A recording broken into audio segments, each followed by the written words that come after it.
నమస్కారం. సుప్రభాత ఘంటారావానికి స్వాగతం. ముందుగా ప్రధాన అంశాలు.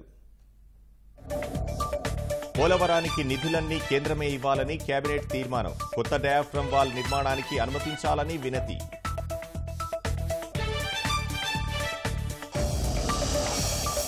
వైకాపా సర్కార్ ఆర్థిక అవకతవకలపై నేడు శ్వేతపత్రం. ఎడాపెడా తెచ్చిన రుణాల లెక్క చెప్పనున్న సీఎం.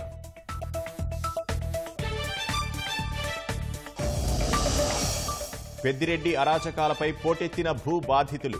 కబ్జాలు, అక్రమ దందాలపై న్యాయానికి వేడుకోలు.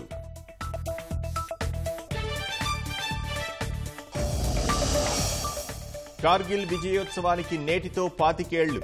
అమర సైనికులకు నివాళి అర్పించనున్న ప్రధాని.